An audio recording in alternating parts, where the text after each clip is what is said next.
नमस्कार। आज हम पढ़ेंगे विश्व के भूगोल का तीसरा चैप्टर जिसका नाम है पृथ्वी। और पृथ्वी को हम देखेंगे कैसे उसको पढ़ा जाता है, किस प्रकार वह क्या है, कहाँ है, कैसी है और किस स्थिति में है, उसका आकार कैसा है। तो शुरुआत का जो क्वेश्चन है हमारा यही है कि इसका आकार कैसा है। तो पृथ्वी का आकार अपने आप में एक अलग है जिसका नाम है भू आब इसका आकार है। अंग्रेजी में यदि कहेंगे तो अंग्रेजी में कहेंगे जियोइड कहा जाता है। जैसे हम इसको त्रिभुज कहते हैं, इसको चतुर्भुज कहते हैं, यह अपने आप में अलग आकृति है। इन आकृति का नाम अलग है, त्रिभुज, चतुर्भुज, गोलाकार।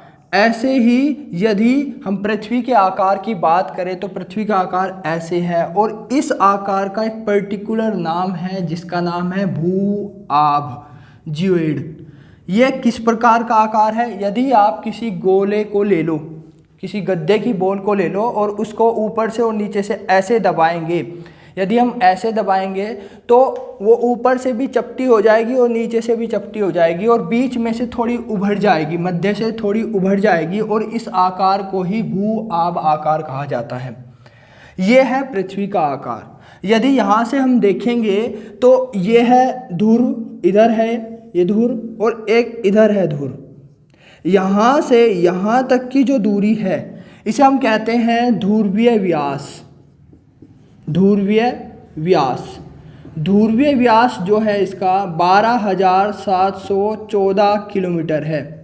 पूछा भी जाता है कि पृथ्वी का ध्रुवीय व्यास कैसा है, तो पृथ्वी का ध्रुवीय व्यास है 12,714 किलोमीटर। हाँ, यदि वो पूछे कि पृथ्वी का भूमध्य रेखीय व्यास, ये है भूमध्य रेखा जो बीच से होकर गुजरती है, भूमध्य रेखीय व्यास पूछेगा तो ये है 12,756 किलोमीटर। एक तो यहाँ से क्वेश्चन आ जाता है कि ध्रुवीय व्यास क्या है, भूमध्य रेखीय व्यास क्या है, और एक क्वेश्चन यहाँ से ये भी आता है कि पृथ्वी के ध्रुवीय व्यास तथा भूमध्य रेखीय व्यास के बीच का अंतर बताइए। तो इन दोनों के बीच का अंतर पूछ लेता है। तो यदि मैं कहूँ तो इन दोनों के बीच का अंतर कितना है, 42 किलोमीटर का। तो आपको देखो सामने है आपके आंकड़े, यहाँ से यहाँ तक की दूरी ज़्यादा है, यहाँ से यहाँ तक की दूरी कम है, यहाँ से यहाँ तक का जो व्यास है वो ज़्यादा है और यहाँ से यहाँ तक की जो व्यास है वो कम है। तो पृथ्वी का आकार थोड़ा चपटाकार है जिसको कहा गया भू आब यानी कि जियोइड कहा गया। हाँ, यदि हम देखेंगे, यदि मैं यहाँ से गोला बनाता हूँ, यहाँ तक ऐसे गोलाई में बनाता हूँ, यदि ऐसे गोलाई में बताता हूँ तो ये जो दूरी, ये जो गोलाकार है यहाँ से यहाँ तक का पूरा जो गोलाकार है, वर्त बनता है, उसकी जो लंबाई है वो है 40,008 किलोमीटर। हाँ, यदि मैं यहाँ से यहाँ तक का एक गोला बनाता हूँ, ऐसे ये बनाता हूँ और इसका जो लंबाई देखें, चारों तरफ की जो लंबाई देखेंगे, इसकी परिधि देखेंगे, जैसे इसकी परिधि देखी हमने 40,008 किलोमीटर है। यदि मैं इसकी परिधि देखता हूँ तो इसकी परिधि है 40,075 किलोमीटर। तो इसकी जो परिधि है वो 40,075 किलोमीटर है। तो हमने कुछ ये देखा है कि पृथ्वी का आकार कैसा है। अब दूसरी तरीके से देखते हैं। देखो, पृथ्वी को नीला ग्रह भी कहा जाता है। क्या कहा जाता है? नीला ग्रह।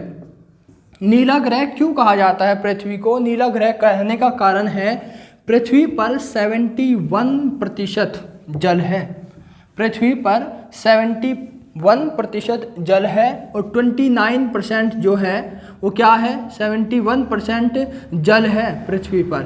और जो 29% है, मान लिया यदि हम निकालेंगे तो इधर से 29% निकालते हैं तो ये क्या है, स्थल है।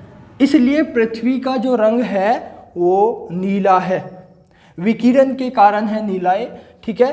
तो पृथ्वी का रंग नीला है और इसलिए इसी के कारण 71% जल के कारण ही पृथ्वी का रंग नीला है, इसलिए इसे नीला ग्रह भी कहा जाता है।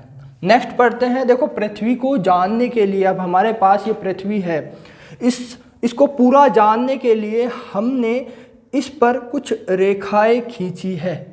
वैज्ञानिकों ने इस पर कुछ रेखाएं खींची है जो इसको बताएगी कि कैसा और कहाँ से कैसी स्थिति है इसकी। कुछ रेखाएं ऐसे खींची है और कुछ रेखाएं ऐसे खींची है, ये समानांतर रेखाएं कहलाएगी। और ये जो कहलाएगी ये कौन सी है, खड़ी ऊंचाई जो दिखाती है, खड़ी लाइनें दिखाएगी। और इसको कहते हैं अक्षांश और इसे कहते हैं देशांतर। ऐसे जो होगी वो देशांतर होगी और जो ऐसे होगी वो कौन सी होगी, अक्षांश होगी। चलो देखते हैं। पृथ्वी को जानने के लिए वैज्ञानिकों ने दो प्रकार की रेखाएं खींची गई है, एक है अक्षांश और एक है देशांतर। सबसे पहले पढ़ते हैं अक्षांशों को। अक्षांश होता क्या है? अक्षांश वे रेखाएं, देखो यदि हम अक्षांश के बारे में पढ़ेंगे तो अक्षांश वे रेखाएं, वे काल्पनिक रेखाएं जो पृथ्वी पर, देखो वे काल्पनिक रेखाएं जो पृथ्वी पर कैसे खींची गई है, समानांतर खींची गई है, ऐसे खींची गई है, उन्हें क्या कहते हैं, अक्षांश रेखाएं कहलाती है। ठीक है, इनको अक्षांश रेखाएं कहलाते हैं, इन्हें अक्षांश रेखाएं कहते हैं। हाँ, अब यहाँ से क्वेश्चन उठता है कि ये कितनी है और ये कैसे खींची गई है, ये रेखाएं कितनी है और कैसे खींची गई है। अब देखो यदि हम देखते हैं कि ये 0 डिग्री अक्षांश है, इससे ऊपर 90 डिग्री तक, यहाँ 90 डिग्री अक्षांश रेखाएं होगी और इससे नीचे 90 डिग्री तक 90 डिग्री अक्षांश रेखा होगी। मतलब यहाँ से ऊपर की ओर भी 90 अक्षांश रेखाएं हैं और यहाँ से नीचे भी 90 अक्षांश रेखाएं हैं। हाँ, इनका निर्माण कैसे किया गया, कैसे बनाई गई? अब देखो हर डिग्री पर एक रेखा है, 1 degree, 2 degree, 3 degree, 4 degree, 5 degree, ऐसे ही यहाँ तक 90 डिग्री होगा। ऐसे ही यहाँ 1 degree, 2 degree, 3 degree, 4 degree, 5 degree, नीचे क्या है, 90 डिग्री। अब ये इसका निर्माण कैसे किया गया? अब आप यहाँ से ऐसे 90 तक गए, यहाँ से ऐसे 90 तक गए, क्यों इसको ऐसा कहा गया है, इसके बारे में पढ़ेंगे। अब देखो कहा गया है कि जब ये रेखाएं खींची गई थी तब पृथ्वी के केंद्र को, ये है पृथ्वी का केंद्र जो अंदर की ओर है, इसको पृथ्वी के केंद्र को क्या माना गया था, 0 डिग्री अक्षांश माना गया था, 0 डिग्री माना गया था। अब ये जो केंद्र है ये 0 डिग्री है। अब ये जो लाइन है ये 0 डिग्री पर है। आपको पता भी होगा लाइन जो सीधी होती है ये 0 डिग्री पर है। यदि ये लाइन ऐसे होगी तो ये 90 डिग्री है और यदि लाइन ऐसे हो जाए तो 180 डिग्री है, तो ये 0 डिग्री है। इसको 0 डिग्री रखा गया। 0 डिग्री से अब यहाँ से यदि हम 1 डिग्री ऊपर की ओर खींचेंगे, मान लिया यहाँ से हमने 1 डिग्री ले लिया, 1 डिग्री, यहाँ से 2 डिग्री ले लिया हमने, 2 डिग्री, यहाँ से हमने 3 डिग्री लिया, 3 डिग्री, 4 डिग्री, 5 डिग्री, ऐसे लेते लेते यहाँ तक कितनी डिग्री आएगी, 90 डिग्री आएगा। यहाँ तक ऊपर तक कितना आएगा, 90 डिग्री आएगा। ऐसे ही यदि हम ऐसे इधर खींचेंगे ये 0 डिग्री का होगा, ये 1 डिग्री, 2 डिग्री, 3 डिग्री, 4 डिग्री, ऐसे यहाँ तक कितनी होगी, 90 डिग्री तक। अब यदि हम इस पृथ्वी को ऐसे मिलाएंगे, ये पृथ्वी का अंदर का हिस्सा है, इसको ऐसे मिलाएंगे तो ऐसे मिलाने के बाद ये बन जाएगा। तो इसको पूरे को मिलाएंगे तो ये 0 डिग्री बन गया। इसको पूरे को मिलाएंगे तो क्या बन गया, 1 डिग्री बन गया। इसको पूरे को मिलाएंगे क्या बन गया, 2 डिग्री बन गया। ऐसे ही हम 90 डिग्री तक मिलाएंगे तो ये जो होगा, ये लास्ट में जो अक्षांश होगा 90 डिग्री का होगा या नहीं, बिल्कुल होगा 90 डिग्री। तो ये तो हुआ उत्तर की बात। ये किसकी बात हुई, उत्तर दिशा की। तब 0 डिग्री से ऊपर की ओर ये उत्तर दिशा है, ये सारी उत्तर दिशा है। अब ऐसे ही हमने नीचे की खींची है, 1 डिग्री, 2 डिग्री, 3 डिग्री और यहाँ तक 90 डिग्री तक खींचेंगे। ऐसे ही हमने इधर खींचा है 1 डिग्री, 2 डिग्री, 3 डिग्री, ऐसे ही यहाँ तक कितने खींचेंगे, 90 डिग्री तक। तो ऐसे ही हमने इनको यदि मैं मिलाऊंगा तो कितना होगा, 1 डिग्री, 2 डिग्री, ये हो गया दक्षिण। दक्षिण। तो यदि हम इसको पूरे को अच्छी तरह पढ़ें, ध्यान से देखेंगे तो कैसे बना है। अब हम बता सकते हैं कि यदि पृथ्वी ये है, पृथ्वी का आकार हमने भूभाग जैसा देखा था, पृथ्वी ये है, तो ये तो था 0 डिग्री, ठीक है। 0 डिग्री से ऊपर की जितनी भी थी ये कितने, क्या था, उत्तर। अब देखो ये उत्तर है, आधा गोला है ना, ये गोला आधा है, यदि हम इसको बनाएंगे तो ये ऐसे है, ऐसे, ये ऐसे है, पृथ्वी ऐसे है, ये ऐसे है थोड़ा, मैं यदि आपको बना के दिखाऊं पूरा, ये ऐसे है। ऊपर का हिस्सा आधा है तो उत्तरी गोलार्ध, और नीचे का हिस्सा आधा है तो दक्षिणी गोलार्ध। तो इस उत्तरी गोलार्ध में 90 डिग्री तक क्या हमने अभी रेखाएं खींची है, पैरेलल रेखाएं खींची है, समानांतर रेखाएं खींची है। और वो कैसे खींची है अभी बताया था मैंने, ये 1 डिग्री हो गई, उसके ऊपर 2 डिग्री हो गई, उसके ऊपर 3 डिग्री हो गई, उसके ऊपर 4 डिग्री हो गई, 5 डिग्री हो गई, ऐसे खींची, ये 90 डिग्री तक आ गई। सीधी सी बात ये है, ये तो अक्षांश होगी, ये सभी उत्तर में है तो उत्तरी अक्षांश होंगे। यदि मैं कहूँगा ये 5 डिग्री है तो 5 डिग्री उत्तरी अक्षांश, ये सब किस अक्षांश में होंगे, उत्तरी अक्षांश में होंगे। यदि मैं इन्हें नीचे खींचूंगा, नीचे बनाऊंगा, अभी देखा है हमने कैसे बनाए हैं, ठीक है, तो यदि मैं नीचे खींचूंगा इसको तो ये क्या होगा, दक्षिणी अक्षांश। तो ये दक्षिणी गोलार्ध में है तो ये दक्षिणी अक्षांश कहलाएंगे। अब यहाँ से पहला क्वेश्चन वनडे एग्जाम में कैसे बनता है, तो पूछा जाता है अक्षांश कितने होते हैं। यहाँ से क्वेश्चन पूछा जाता है कि अक्षांश कितने होते हैं। तो अक्षांश देखो 90 ऊपर 90 नीचे, तो अक्षांश कितने हैं, 180 अक्षांश है हमारे पास। कितने हैं, 180 अक्षांश। हाँ, यदि वो पूछ ले कि अक्षांश रेखाएं कितनी हैं, अक्षांश रेखाएं कितनी हैं, तो अक्षांश रेखाएं कितनी है, देखो 0 181 181 कितनी है, 181 है अक्षांश रेखाएं, और अक्षांश कितना है, 180। नेक्स्ट वो पूछेगा कि अक्षांश, थोड़े से महत्वपूर्ण अक्षांश हैं, कौन कौन से हैं महत्वपूर्ण अक्षांश, उन्हें देखते हैं। देखो कुछ महत्वपूर्ण अक्षांश है, कुछ महत्वपूर्ण अक्षांश, महत्वपूर्ण अक्षांश जिनका नाम रखा गया है, वैज्ञानिकों के द्वारा उनका नाम रखा गया है। हाँ, यहाँ से फिर क्वेश्चन उठता है क्यों रखा गया, क्यों उन्हीं का नाम रखा गया। देखो सबसे पहले जो महत्वपूर्ण अक्षांश है पृथ्वी पर, वो जो सबसे पहली लाइन खींची गई है ये है 0 डिग्री। इसे 0 डिग्री अक्षांश रेखा भी कहा जाता है, या इसे अंग्रेजी में इक्वेटर भी कह देते हैं, इक्वेटर भी कह देते हैं। इसे विषुवतीय रेखा भी कह देते हैं, विषुवतीय रेखा भी कह देते हैं। इसे यदि कहें भूमध्य रेखा भी कह देते हैं, भूमध्य रेखा, ठीक है। भू के मध्य, भू मतलब पृथ्वी के मध्य जो रेखा है भूमध्य रेखा, विषुवतीय रेखा, इक्वेटर, 0 डिग्री अक्षांश रेखा। अब इसके ऊपर एक रेखा और खींची गई है, देखो यहाँ यदि बात करें इसके ऊपर यहाँ एक रेखा और खींची गई है जिसका नाम बढ़िया मतलब रखा गया है 23.5 डिग्री उत्तरी, उत्तर में है ना, उत्तरी अक्षांश है, तो उत्तरी अक्षांश को क्या कहा गया है, तो 23.5 डिग्री या 23.5 नॉर्थ अक्षांश को क्या कहा जाता है, इसे कहा जाता है कर्क रेखा। इसे कहा गया कर्क रेखा, जो भारत को लगभग समान 2 भागों में बांटती है, इसे कर्क रेखा कहा गया, या इसे हम कह सकते हैं Tropic of Cancer, Tropic of Cancer भी कहा गया है। नेक्स्ट पढ़ते हैं, यदि हम इससे नीचे देखेंगे इतने ही हिस्से पर 23.5 डिग्री दक्षिण में, दक्षिण अक्षांश कितनी है, अक्षांश कितनी है, उसे कहते हैं मकर रेखा, मकर रेखा, मकर रेखा कहा गया है उसको। हाँ, इसको कहा गया है ट्रॉपिक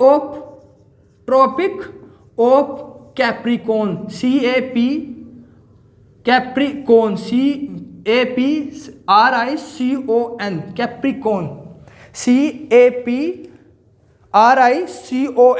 कैप्रिकॉन कहा गया है। नेक्स्ट पढ़ते हैं, इसके ऊपर है, देखो ये है यहाँ 66.5 डिग्री उत्तरी। 66.5 डिग्री उत्तरी को क्या कहा गया है? 66.5 डिग्री उत्तरी को कहा गया आर्कटिक वर्त। आर्कटिक वर्त कहा गया है। 66.5 डिग्री को आर्कटिक वर्त कहा गया है। और यदि हम देखें नीचे वाली 66.5 डिग्री दक्षिण को क्या कहा गया है? 66.5 डिग्री दक्षिण को कहा गया है अंटार्कटिका वर्त। अंटार्कटिका वर्त कहा गया है। हाँ, यदि हम ऊपर देखें 90 डिग्री, ये है उत्तरी ध्रुव, इसको कहा गया है उत्तरी ध्रुव। ये 90 डिग्री क्या है? उत्तर। और यहाँ है 90 डिग्री दक्षिणी ध्रुव, इसको क्या कहा गया है? इसको कहा गया है दक्षिणी ध्रुव। समझ में आया? यहाँ से ये है कुछ महत्वपूर्ण अक्षांश जो आपको पूछे जाएंगे कि कर्क रेखा क्या है, कहाँ है, कौन सी है। तो 23.5 डिग्री, कुछ भी पूछ सकता है इसमें से। हाँ, अब ये आपसे पूछ सकते हैं कि इनका नाम ही क्यों रखा? 16 डिग्री को क्यों नहीं रखा? 60 को क्यों नहीं रखा? 30 को क्यों नहीं रखा? या इनमें से इन्हें क्यों रखा? 23.5 डिग्री, 66.5 डिग्री या 90 डिग्री को ही क्यों रखा? अब देखो, इसका जो आंसर मिलेगा आपको वो मिलेगा जब हम पृथ्वी का घूर्णन और परिभ्रमण और परिक्रमण पढ़ेंगे। वैसे यदि अभी आपको समझाऊं तो थोड़ा थोड़ा मैं समझा सकता हूं कि जब पृथ्वी सूर्य के चारों ओर चक्कर लगाती है तो ये अपने अक्ष को भी घुमाती है, अपने अक्ष को भी ऊंचा नीचा करती है।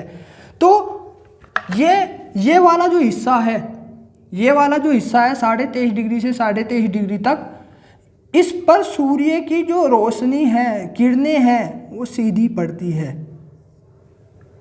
कभी इस पर पड़ती है, कभी इस पर पड़ती है, कभी इस पर पड़ती है।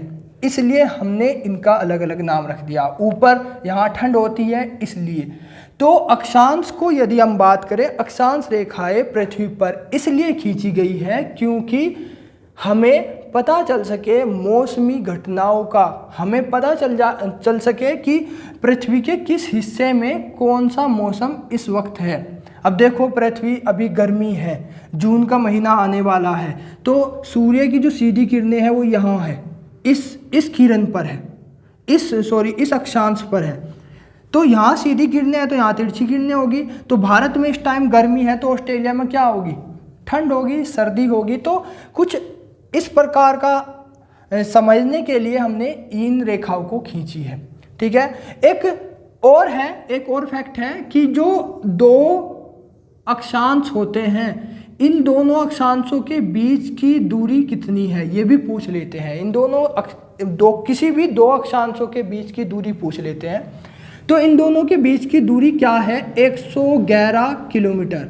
111 किलोमीटर होती है दो अक्षांशों के बीच की दूरी। हाँ, इन दो अक्षांशों के बीच की दूरी के मध्य जो क्षेत्र है उसे क्या कहा जाता है? उसे कहा जाता है जोन, ZONE, जोन कहा जाता है। ये सभी जगह एक जैसी होती है, एक समान होती है। यहाँ भी इतनी, यहाँ भी इतनी, यहाँ भी इतनी, हर जगह समान होती है।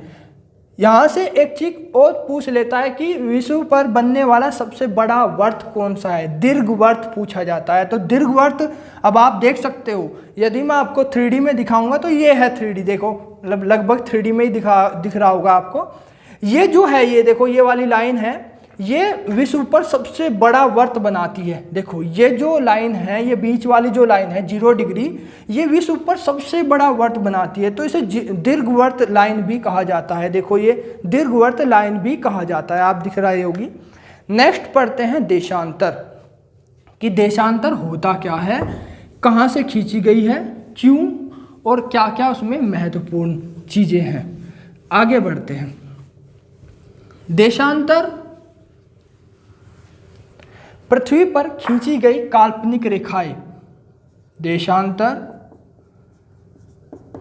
पृथ्वी पर खींची गई काल्पनिक रेखाएं हैं, परंतु अब की बार समानांतर नहीं है, अब की बार खड़ी लाइन है, सीधी लाइन है। ठीक है, काल्पनिक है, ना कि वास्तविक में नहीं खींच दी गई है, ध्यान रखना, काल्पनिक रेखाएं हैं। देशांतर से क्या क्या हमें मिलता है, क्या हम समझते हैं, इसके बारे में देखते हैं। अब देखो, ये है पृथ्वी। पृथ्वी पर जो सीधी खड़ी लाइनें हैं, ये इसे कहा जाता है देशांतर। अब देशांतर ऐसे खींची गई है, क्योंकि पृथ्वी थोड़ी ऐसे है ना गोल, तो मैं थोड़ा ऐसे ही बनाऊंगा। यदि मैं सीधी बना दूंगा तो थोड़ा अलग एंगल बन जाएगा। तो ये है। अब देखो, ये है देशांतर। अब यहाँ से कैसे हमने ये देशांतर रेखा खींची गई, किस रेखा को हमने 0 डिग्री माना और क्यों, किस रेखा को हमने 0 डिग्री माना और क्यों, और इस रेखा का नाम क्यों पड़ा, वो सब कुछ देखेंगे। देखो, यदि हम देखते हैं, ये है पृथ्वी हमारे पास। पृथ्वी में जो देशांतर लाइन है वो ऐसे खींची गई है, ऐसे खींची गई है पूरी पृथ्वी पर, ऐसे खींची गई है। यहाँ से यदि मैं यहाँ से खींचना शुरू करूँगा तो ऐसे इधर तक खींचूंगा, इधर भी खींचूंगा, तो ऐसे जाते जाते इधर मिलेगी पहले, फिर इधर से इधर तक मिलेगी। तो कहने का मतलब ये है कि ये पृथ्वी एक मतलब गोल बिंदु की तरह है कि ऐसे घूमकर ऐसे दोबारा आना है, ऐसे घूमकर ऐसे दोबारा आना है। कि 1 डिग्री पर यदि एक लाइन होगी, एक रेखा होगी, तो 360 डिग्री बनेगी ना। जब मैं इसके चारों तरफ घूमूंगा तो कितनी डिग्री बनेगी, 360 डिग्री। तो 360 लाइन होगी या नहीं, 360 रेखाएं होगी या नहीं, बिल्कुल होगी। तो अब बात होती है, यदि मैं यहाँ से 0 डिग्री खींचनी शुरू करूँगा तो 0, 1, 2, 3, 4 और 359 पे जाके रुक जाएगी, फिर 0 से शुरू हो जाएगी। यहाँ से खींचूँ या यहाँ से, कहीं से भी खींचूंगा तो 0 डिग्री तो मुझे कहीं ना कहीं से माननी पड़ेगी ना। और जहाँ से भी मैं मानूंगा वहीं से ही शुरू हो जाएगा, इस तरफ से ऐसे घूमते हुए शुरू होगा। तो बस क्वेश्चन यही है कि 0 डिग्री वैज्ञानिकों ने शुरू कहाँ से की है। तो 0 डिग्री शुरू की गई है, ये है 0 डिग्री लाइन। यहाँ इसको शुरू किया गया है इंग्लैंड से। इंग्लैंड की राजधानी है जिसका नाम है लंदन। लंदन में एक पार्क है, पार्क का नाम है ग्रीनविच। अब ग्रीनविच पार्क से सबसे पहले 0 डिग्री लाइन खींची गई है। हाँ, क्यों वहाँ से खींची गई है, क्यों अफ्रीका से क्यों नहीं खींची गई है, या अमेरिका से क्यों नहीं खींची गई है, चीन से, भारत से क्यों नहीं खींची गई है 0 डिग्री लाइन, क्योंकि वहीं इस देशांतर के बारे में डिस्कस हो रहा था। वहीं के वैज्ञानिक थे जिन्होंने इसके बारे में बात की थी, और वहीं एक लैब थी जिस पार्क में, उस पार्क में एक लैब थी जिसका नाम था ग्रीनविच लैब। उस लैब में बैठकर वे बात कर रहे थे, तो उन्होंने सोचा कि क्यों ना यहीं से ही खींची जाए लाइन। तो वहीं से ही खींचनी शुरू कर दी 0 डिग्री लाइन। और जब वो यहाँ से खींचनी शुरू की तो सबसे पहली लाइन इंग्लैंड के लंदन से पार्क, जो वहाँ लेबोरेटरी थी, वहाँ से खींची है ग्रीनविच मीन टाइम। तो इसे ही कहा जाता है GMT, ग्रीनविच मीन टाइम, इसे ही कहा जाता है। तो यहीं से ही खींची है ये। अब यहाँ से शुरुआत होती है और आगे की ओर बढ़ती है। अब ऐसे जाएंगे, ऐसे घूम के आएंगे तो 180 रेखाएं इधर होगी और 180 रेखाएं इधर होगी। तो यहाँ से भी पृथ्वी में ये जो हिस्सा है इधर, ये कहलाया पश्चिमी गोलार्ध। गोला है ना, आधा गोला, ठीक है। और जो ये वाला हिस्सा है इसको क्या कहा गया, पूर्वी गोलार्ध। अब वो पूर्वी गोलार्ध में भी 180 लाइन है और पश्चिमी गोलार्ध में भी 180 लाइन है। पूर्वी गोलार्ध ये है, ये पश्चिमी गोलार्ध है, ठीक है। अब यहाँ से यहाँ तक 180 लाइन है और यहाँ से यहाँ तक 180 लाइन है, ठीक है। अब क्वेश्चन यहाँ से आता है, देशांतरों की संख्या कितनी है, 360। कुछ पूर्व में है, कुछ पश्चिम में है। GMT क्या है, 0 डिग्री देशांतर रेखा कहाँ से खींची गई है, इंग्लैंड के लंदन से। पार्क है ग्रीनविच मीन टाइम किसे कहा जाता है, 0 डिग्री लाइन को। हाँ, अंतर्राष्ट्रीय तिथि रेखा किसको कहा जाता है, अंतर्राष्ट्रीय तिथि रेखा कहा जाता है। अब देखो, अंतर्राष्ट्रीय तिथि रेखा किसे कहा जाएगा। अब ये है मेरी, मान लिया मैंने, ये है देखो ब्रिटेन, और ब्रिटेन के ऊपर से जा रही है 0 डिग्री, ये मान लिया, ये मैंने खींच दिया ऐसे ही, ये है 0 डिग्री, ठीक है। 0 से इस तरफ जब जाएंगे यहाँ तक 180 होगा, ऐसे, मतलब ये 0 डिग्री है तो 0 डिग्री के बिल्कुल सामने 180 होगा ना, 180 डिग्री इधर, 180 डिग्री इधर, तो 180 इधर हो गया, 180 इधर हो गया। यदि इस तरफ दिन है तो इस तरफ रात होगी, यदि सूरज उधर से गिर रहा है तो इस तरफ दिन है, इधर रात होगी, तो इन दोनों के बीच में फर्क होगा ना। यदि यहाँ 23 तारीख होगी तो यहाँ 22 होगी, 22 होगी या नहीं, यदि यहाँ 24 तारीख होगी यहाँ तो 23 होगी, बिल्कुल होगी। तो अंतर्राष्ट्रीय तिथि रेखा किसे कहा गया, 180 डिग्री ईस्ट और वेस्ट को। एक ही बात है, या तो ईस्ट ले लो या वेस्ट ले लो, क्योंकि इस तरफ से ले लोगे तब भी 180, उस तरफ से लोगे तब भी 180। तो अंतर्राष्ट्रीय तिथि रेखा कौन सी है, ईस्ट, 180 डिग्री ईस्ट और वेस्ट।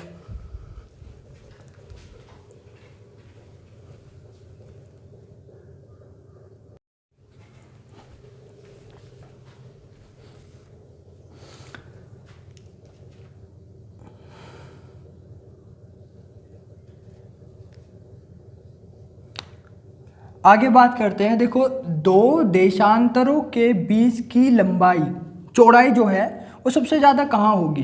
देखो यदि हम बात करेंगे तो दो देशांतर, सभी देशांतर ऊपर जाकर मिल जाते हैं और नीचे जाकर मिल जाते हैं। सबसे ज़्यादा चौड़ाई यहाँ होगी ना इसमें, क्योंकि ऐसे घूम रहा है ना, ऐसे घूम रहा है, तो ऊपर जाकर भी मिल जाएंगे सारे देशांतर एक साथ जाकर, और नीचे जाकर भी मिल जाएंगे सारे देशांतर एक साथ।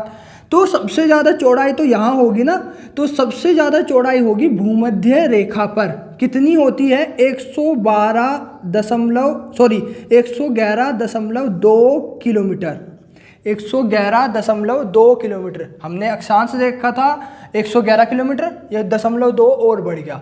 उस टाइम उन दोनों के बीच के जो क्षेत्र को जोन कहा जाता था, और इन दोनों के बीच के जो क्षेत्र है इसको कहा गया गोरे। गोरे, दो देशांतरों के बीच के क्षेत्र को कहा जाता है गोरे। अब बात करते हैं देशांतर का क्या महत्व है हमारी ज़िंदगी में, क्या बताती है ये हमें, ये बताती है समय। देशांतर समय बताता है। अब समय कैसे बताता है उस चीज़ को हम आराम से पढ़ेंगे ध्यान से। समय बताता है ये हमें। देखो मैंने कहा है ना कि पूरे विश्व पर 360 देशांतर रेखाएं हैं और ऐसे घूम रही है, मतलब ऐसे है 360 देशांतर ऐसे हैं, इधर भी और इधर भी। अब ये समय कैसे बताता है उसकी बात करते हैं। अब मान लिया ये पृथ्वी है, ठीक है, पृथ्वी के सामने सूरज है। ये जितने हिस्से पर सूरज की रोशनी पड़ेगी उतने हिस्से पर क्या होगा, दिन होगा। अब उतने हिस्से पर दिन होगा, क्या एक साथ पूरी पृथ्वी पर दिन हो पाएगा, नहीं होता, क्योंकि एक तरफ है सूरज, चाहे कितना भी बड़ा हो सूरज इससे पर रहेगा तो एक ही तरफ, और एक ही तरफ उसे रोशनी दे पाएगा, पूरा चारों तरफ रोशनी नहीं दे पाएगा। आप मुझे चाहे कितनी ही बड़ी आंखों से देख ले, मुझे एक तरफ से ही देख पाओगे, आप मेरे पीछे से नहीं देख पाओगे। इसी प्रकार ये है, मान लिया आप सूरज हो और ये पृथ्वी है, ठीक है। अब देखो आप इसे देख पा रहे हो इस तरफ से, तो इधर दिन है, और यदि बात करें जिस तरफ आप इसे नहीं देख पा रहे हो उधर रात है, क्योंकि इधर आपकी रोशनी पड़ रही है तो आप ये दिन है। अब यदि जब ये घूमेगी, अब देखो ये घूमना शुरू हुई, ठीक है, अब ये घूमना शुरू हुई। अब मान लिया इधर से यहाँ है कोई बंदा, मतलब यहाँ कोई देश है, अब ये घूमने आपको दिखाई देनी शुरू हुई तो दिन निकलना शुरू हो गया, सुबह हो गई। अब ये बीच में आ गई तो दोपहर हो गई। अब ये इधर आ गया तो क्या हो गई, शाम हो गई। अब ये पीछे आ गया, देखो घूमते घूमते क्या हो गया, रात हो गई। तो इसका मतलब क्या है, अब ये पृथ्वी है, ये घूम रही है, 24 घंटे में घूमती है। एक चक्कर कितने घंटे में लेती है, 24 घंटे में कितनी घूमती है, 360 डिग्री, मतलब 360 अक्षांश घूमेगी ना, अक्षांश तो ऐसे ही है, ऐसे घूमेगी। तो ऐसे घूमेगी तो एक घंटे में कितने अक्षांश घूमेगी, 15 डिग्री। यदि मैं कैलकुलेशन करूँगा तो एक घंटे में 15 डिग्री आ गया, यानी कि 60 मिनट में 15 डिग्री। मैं यहाँ से 1 डिग्री का मान निकालूंगा, 1 डिग्री में कितना होगा, 4 मिनट होगा। 1 डिग्री में मेरा 4 मिनट आ गया आंसर। अब देखो 1 डिग्री, जब पृथ्वी, अब मान लो आप सूरज हो, जब पृथ्वी ऐसे घूमेगी ना 1 डिग्री, तो वो 4 मिनट हो गए। 4 मिनट में 1 डिग्री ऐसे घूमेगी, 4 मिनट में 1 डिग्री ऐसे घूमेगी, 4 मिनट में 1 डिग्री ऐसे घूमेगी। तो ऐसे घूम रही है तो क्या होगा, 4 मिनट में 1 डिग्री घूम रही है, तो दिन निकलता जा रहा है। और दिन किधर से निकलता है आपको पता है, पूरब से निकलता है। इस तरफ से निकलेगा ना दिन तो इधर से निकलेगा, सूरज तो इधर है ना। तो ये ऐसे घूम रही है, या ऐसे घूम रही है, ये ऐसे घूम रही है, ठीक है, ऐसे घूमेगी तो दिन ऐसे निकलता चले जाएगा। पहले सबसे पहले दिन यहाँ निकलेगा, सबसे पहले समय यहाँ होगा, मान लिया यहाँ कुछ समय होगा, फिर आगे आगे आगे आगे बढ़ता हुआ जैसे जैसे देशांतर क्रॉस करेंगे हम, ऐसे ऐसे समय क्या होगा, इधर बढ़ेगा इधर घटेगा। मतलब यहाँ से यदि हम इधर लेंगे तो यदि यहाँ मंगलवार है तो यहाँ क्या होगा, यहाँ सोमवार होगा, बिल्कुल होगा सोमवार, यहाँ सोमवार होगा इधर, क्योंकि सबसे पहले मंगलवार इधर होगा ना, पूर्व में होगा, फिर वो ऐसे ऐसे ऐसे ऐसे ऐसे ऐसे घूमेगी तो ये मंगलवार इधर शिफ्ट हो जाएगा, मंगलवार इधर हो जाएगा। तो ये 0 डिग्री पर मान लिया 12 बजे हैं, मान लिया 0 डिग्री पर 12 बजे हैं। देखो हमने देख लिया ना 1 डिग्री में 4 मिनट है, मान लिया 0 डिग्री पर 12 बजे हैं। अब वो यदि ये क्वेश्चन पूछ ले कि 0 डिग्री पर 12 बजे हैं तो 30 डिग्री, मान लिया 30 डिग्री पूर्वी में क्या समय होगा, पूर्वी में क्या समय होगा। अब देखो पूरब है, पूरब में बढ़ेगा समय, बढ़ेगा ना। 1 डिग्री में 4 मिनट बढ़ता है, 1 डिग्री में 4 मिनट बढ़ता है तो 30 डिग्री में कितना बढ़ेगा, 30 गुना 4 मतलब 120 मिनट, मतलब 2 घंटे, 2 घंटे बढ़ गया। अब 2 घंटे बढ़ता है तो यहाँ 12 बजे हैं तो यहाँ कितने बजे होंगे, 2 बजे होंगे, तो यहाँ 2 बजे होंगे, 100% 2 बजे होंगे। ऐसे ही तो पूछा जाता है कि यदि 12 बजे है यहाँ GMT ग्रीनविच मीन टाइम 12 बजे है तो भारत में क्या समय होगा। तो भारत देखो कहाँ है, 82.5 डिग्री ईस्ट में है, 82.5 डिग्री ईस्ट पूर्व में है भारत। तो 82.5 डिग्री में 82.5 डिग्री जो है उसमें कितने मिनट होते हैं। अब देखो उसमें होते हैं 5.5 घंटे ज़्यादा, कितने होते हैं, 5.5 घंटे प्लस होंगे क्योंकि इधर पूर्व है, तो इसलिए कहा जाता है GMT से भारत 5.5 घंटे आगे है। तो देशांतर हमें क्या बताता है, देशांतर बताता है हमें समय। हर देश का अलग समय होगा, यहाँ पूरब है, यहाँ जल्दी समय हो जाएगा, इधर जाते जाते जो सूरज जाएगा इधर अलग समय होगा। अब आप खुद ही बता सकते हो। देखो यदि मैं आपको कहूँगा ये भारत है, ये भारत है, देखो ये भारत है। अब देखो बिल्कुल इसके पीछे क्या है, अमेरिका, ये भारत है, इसके बिल्कुल पीछे देखो ये भारत है, अमेरिका। यदि भारत में इस टाइम 12 बजे हैं दिन के, दिन हो रहा ना यहाँ, तो यहाँ क्या होगा, अपने आप रात हो जाएगी, क्योंकि आप इस हिस्से को पहले देखोगे ना, आप सूरज हो इसे देख रहे हो, यहाँ दिन है इस हिस्से में, तो इधर तो रात होगी ना, इधर रात होगी। हाँ जब यहाँ दिन होगा तो उधर रात होगी, तो इसलिए तो कहा जाता है माना कि वहाँ रात हो रही, यहाँ रात हो रही। तो इसलिए ये देशांतर का ही प्रभाव है। देशांतर से हम देख सकते हैं कि कहाँ कितना टाइम ज़्यादा है, कितना टाइम कम है, ये काल्पनिक रेखाएं हैं। तो आज हमने ये पृथ्वी के बारे में पढ़ा कि देशांतर क्या होता है, अक्षांश क्या होता है, जितना हम पढ़ पाए। हाँ इसके बारे में जहाँ जहाँ मैं बताता रहूँगा एडवांस में, वहाँ उसको ऐड करते रहना। आप नोट्स बनाओ, अच्छे से बनाओ। आज के लिए इतना ही, धन्यवाद।